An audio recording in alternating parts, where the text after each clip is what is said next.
ঘরে আমরা বিভিন্নভাবে মাংস রান্না করে থাকি। আজ আমি দেখাবো রেগুলার আমার বাসায় কিভাবে গরুর মাংস রান্না করা হয়। যেকোনো রান্না সাধারণত নিজেদের টেস্টের উপর করা হয়। এই রান্নায় সাধারণত ঘরোয়া উপকরণই বেশি ব্যবহার করা হয়েছে। কাশ্মীরি রেড চিলি পাউডার ছাড়াই রান্নার রং কিভাবে আকর্ষণীয় করবেন সেটি আজকের এই রেসিপিতে দেখানো হবে। আমার পরিবারের সবাই এই রান্নাটা খুবই পছন্দ করে। নতুন রাঁধুনিরা এই রান্নাটা করে সবাইকে খাওয়াতে পারেন। চলুন রান্নাটা শুরু করি। আসসালামু আলাইকুম। আমি ফারজানা জাহান নিপা। স্বাগত জানাচ্ছি নিপাস ডায়েরি রেসিপিতে। এখানে আমি ২ কেজি গরুর মাংস একটু বড় করে কেটে ভালো করে পানি দিয়ে ধুয়ে নিয়েছি। এখন মাংসটাকে কিছু মসলা দিয়ে মাখিয়ে নিব। তার জন্য এখানে প্রথমেই দিয়ে দিচ্ছি ২.৫ টেবিল চামচ রসুন বাটা,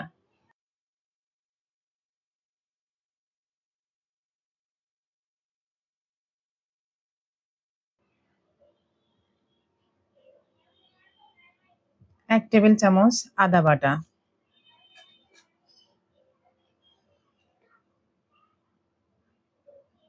১ টেবিল চামচ গরম মসলা বাটা। সব মসলাগুলোই পাটায় বেটে নেওয়া হয়েছে এখানে। উঁচু করে ১ টেবিল চামচ জিরা বাটা। ছবিতে দেখানো মসলা বাটা ১ চা চামচ।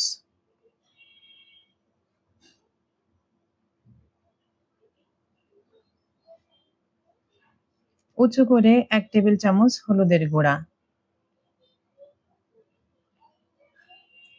৪ টুকরা দারুচিনি, ২ টা তেজপাতা,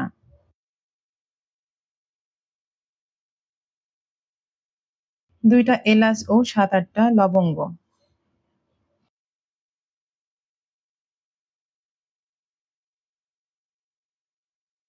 ১.৫ টেবিল চামচ লবণ।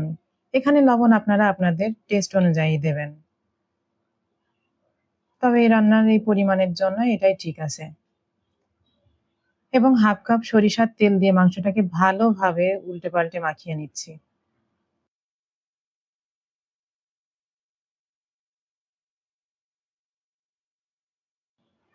খেয়াল রাখবেন মাংসটা যেন খুব সুন্দরভাবে মাখানো হয়। এভাবে আপনারা আস্তে, আস্তে মাখিয়ে নিবেন। এখানে আমি হাড়, চর্বি সব একসঙ্গে নিয়েছি। আপনারা চাইলে আপনাদের পছন্দ মতো মাংস নিতে পারেন। এখন এটিকে রেস্টে রাখবো ৩০ মিনিট। আপনারা চাইলে সরাসরি রান্নাও করতে পারেন। এ পর্যায়ে চুলায় একটি বড় হাঁড়ি নিয়ে গ্যাস অন করে দিচ্ছি। হাঁড়িটা গরম হয়ে এলে তাতে ১/২ কাপ সরিষার তেল দিচ্ছি। তেলটা গরম হয়ে এলে তাতে ১/২ কাপ পেঁয়াজ কুচি দিয়ে ভালোভাবে নাড়তে হবে, যতক্ষণ না এটির কালার চেঞ্জ হয়ে আসে।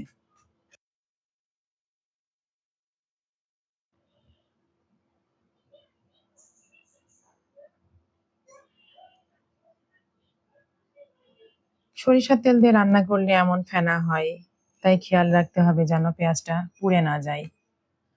এমন হালকা ব্রাউন হয়ে এলে এতে দিয়ে দিচ্ছি শুকনা মরিচের গুঁড়া ১.৫ চা চামচ। আপনারা চাইলে আরো কম বা বেশি দিতে পারেন। তবে সেটা মরিচের ঝালের পরিমাণ কেমন সেটির উপর ডিপেন্ড করে। এখন মরিচটা হালকা নেড়ে তাতে মসলা মাখিয়ে রাখা মাংস দিয়ে দিচ্ছি।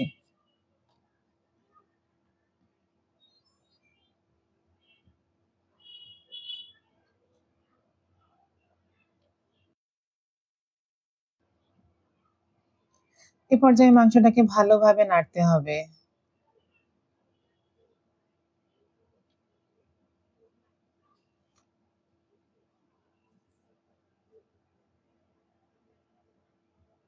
মাংস থেকে অনেকটা পানি বের হবে।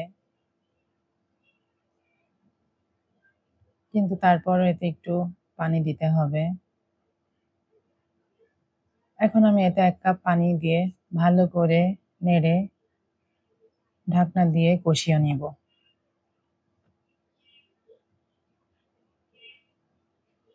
এখানে চুলার জালটা মিডিয়াম লোতে রাখতে হবে। আমার গরুর মাংসটা সকালে কেনা ছিল।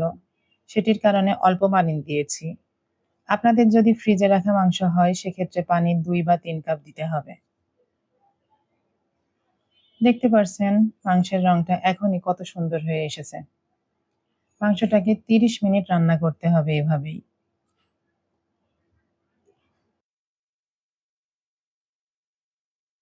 এর ভেতরে আমি মাঝে, মাঝে নেড়ে দিয়েছি।